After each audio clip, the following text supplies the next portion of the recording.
이어서 감염내과 전문의 신상엽 박사와 국내 코로나19 상황 좀 더 자세히 짚어보겠습니다. 어서 오십시오, 박사님. 네, 안녕하세요. 예. 자, 오늘부터 방역이 강화됐습니다. 그런 반면에 이번 주 안에 확진자가 이제 6천 명 이상 나올 수 있다라는 전망이 나오는데요. 이 강화된 방역 조치 어떻게 일단 평가하십니까? 이제 그 단계적 일상 회복 상황에서 사실 확진자 수 증가는 어느 정도 예측됐던 바가 있습니다. 네. 그런데 이제 이 확진자 수가 너무나 급격하게 증가하게 되면 이제 의료 시스템의 부하도 걸리고 방역에 어려움을 겪기 때문에 정부에서 애초에 시작하면서 이제 두 가지 안전판, 그 확진자 수를 통제하기 위한 그런 두 가지 안전판을 제시를 했는데 하나가 단계적으로 하겠다. 3단계에 걸쳐서 이제 하겠다라는 거와 또 하나가 이제 방역 패스 도입입니다. 예. 이 두 가지를 가지고 이제 관리를 하기로 해서 이제 1단계 4주간의 이제 시행 시간을 지나고 2주간 평가 기간에 이제 1단계를 이제 접어들었는데요. 예. 4주간 이제 시행을 해보니까 이 단계적으로 하는 부분에, 그러니까 사회적 거리두기 부분에 조정이 필요한 부분이 생겼고 또 방역 패스 관리하는 부분에 있어서도 조정이 필요한 부분이 생겨서 이제 확진자 수가 늘어나는 상황에서 사회적 거리두기 조정과 방역 패스에 대한 그런 범위 조정을 통해서 이제 새롭게 다시 한번 그 단계적 일상 회복을 멈추고 다시 좀 강화된 상황에서 상황을 지켜보겠다라고 이제 얘기를 하고 있는 거죠. 이게 방역이 강화되면 시간차를 두고 효과가 나타나는데 이 효과를 보려면 어느 정도 걸릴까요? 지금 당장 이제 위험에 노출돼 있는 사람들의 위험도는 떨어지지 않지만 이제 이게 효과를 발휘하기 시작하면 세대기라고 그러는데 한 사람이 다른 사람한테 가고 그 사람이 다른 사람한테 가는 두 번의 세대기 정도가 지나게 되면서부터 효과가 나타나기 때문에 예. 보통은 한 1, 2주부터 이제 어느 정도의 이 방역의 효과는 나타나고 1, 2주. 3, 4주 정도가 되면 그 효과를 어느 정도 이게 눈에 확연하게 이제 확인할 수가 있거든요. 그래서 지금 아마 이제 4주간의 지금 이제 특별 방역 기간 동안에 1, 2주 동안에 지금의 방역 대책으로 어느 정도 효과가 있는지 추세를 본 다음에 3, 4주 때 그런 부분들을 좀 조정해 나갈 걸로 생각을 합니다. 예. 그런데 여기서 이제 청소년 방역 패스가 논란이 되고 있습니다. 국민청원까지 올라올 정도로 사실은 이제 반대 여론도 만만치 않은 상황인데요. 이 청소년에 대한 방역 패스 필요성, 이건 어떻게 보십니까? 지금 소아청소년 같은 경우 성인보다 지금 확진자 수가 더 많이 발생을 하고 있습니다. 최근 예. 들어서. 근데 방역 패스의 도입 배경이 아까 말씀드렸지만 급격한 확진자 수 증가를 막기 위한 조치였거든요. 그러니까 예. 다중이용 시설을 이용할 때 이런 안전성을 담보한 사람들만 방문을 하게 해서 유행의 이제 확산, 그 다중이용 시설을 통한 유행의 확산을 막고 또 이용하는 사람, 다중이용하는 시설을 이용하는 사람들도 안전하게 이용하게 만들자는 게 이제 방역 패스거든요. 그럼 그 안전성을 담보하는 거를 백신을 맞은 사람은 백신 패스를 통해서 본인의 안전함을 입증을 하고 백신 접종을 안 한 사람은 PCR 음성 확인서를 통해서 본인의 안전함을 입증해서 이제 그런 다중이용 시설을 예. 이용하자라는 네네. 거거든요. 결국은 이 방역 패스는 이용하는 사람의 안전을 도모하는과 동시에 코로나19 확산 유행 자체를 이제 줄이는 그런 효과까지 같이 이제 거두는 그런 의미가 있는 거거든요. 그래서 이제 코로나19 상황에서 이제 학생들이 결정을 하는 거죠.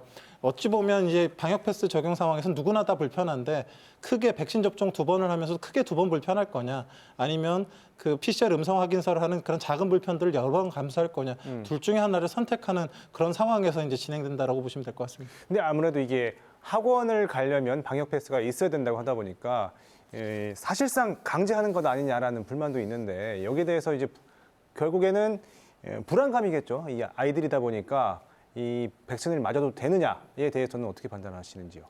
일단은 지금 학원이라는 공간이 아이들이 오랜 시간 동안 머물기 때문에 그 학원이라는 다중이용 시설을 통해서 코로나19가 확산돼서 아이들이 걸리게 된다 그러면 그게 이제 최악의 상황인 거지 않습니까? 네. 그 정부 당국에서는 사실 그런 상황을 그대로 이제 둘 수는 없는 상황이고 네. 방역 패스라는 안전판을 마련해서 PCR 음성 확인 검사를 하면서 이제 다닐 수는 있는 거니까 그런 부분들까지 고려를 해서 백신 접종도 어느 정도는 유도하는 부분들도 있고 좀 안전성을 확보한 다음에 학원을 다니게 하는 것이 좋겠다라고 이제 판단을 한 거라고 생각합니다. 예. 지금 오미크론 확산세도 이게 심상치 않습니다. 이미 뭐 지역사회 전파 가능성 사실상 열려 있다고 봐야겠죠.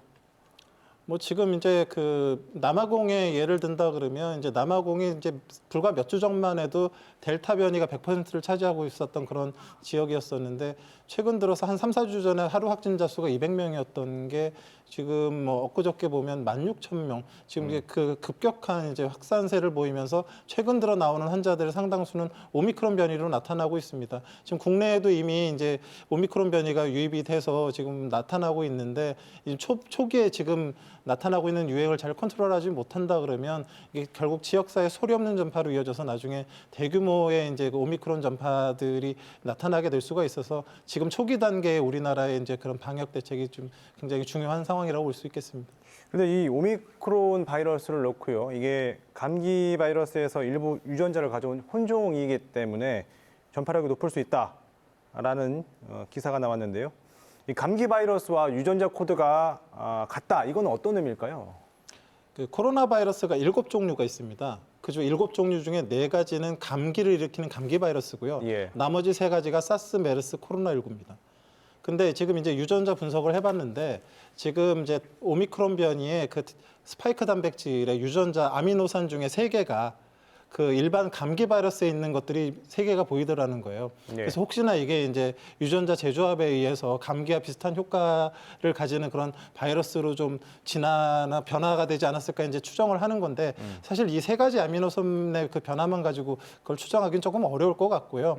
지금의 특징으로 봐서는 감기보다는 기존의 코로나19에 가깝고 사실 이 오미크론 변이의 조상을 거슬러 올라가면 알파 베타보다 더 이전에 2020년 중반대에 이 조상이 등장합니다. 네. 굉장히 오랜 시간 동안 지구상에 이제 나타나고 있다가 결국 남아공에서 드러난 상황이라서 제가 보기에는 기존의 그런 코로나19의 바이러스나 그 변이와 비슷한 양상을 보일 가능성이 높다고 생각을 합니다. 그럼 전파력은 세진 대신에 독성은 낮아질 수 있다라는 그 전망은 아직 좀 이른 거다 이런 말씀이신 건가요? 예, 전파력이 강한 건 확실한 것 같고요. 예. 그다음 기존의 백신이나 걸렸던 사람도 걸리고 백신 접종한 사람도 걸리는 거 보면 기존의 그 항체들을 무력화시키는 그 예방 접종을 회피할 가능성도 있지만 그 증상 여부 관련된 부분들은 아직은 이제 유럽이나 미국, 우리나라 등의 이제 좀 고령층이 많은 그런 인구 집단에서의 연구 결과들을 좀 봐야지 확인할 수 있을 것 같습니다. 예, 앞으로 좀 시간을 더 갖고 지켜봐야지 알 수 있겠다라는 말씀까지 듣겠습니다. 오늘 말씀 고맙습니다. 네, 고맙습니다.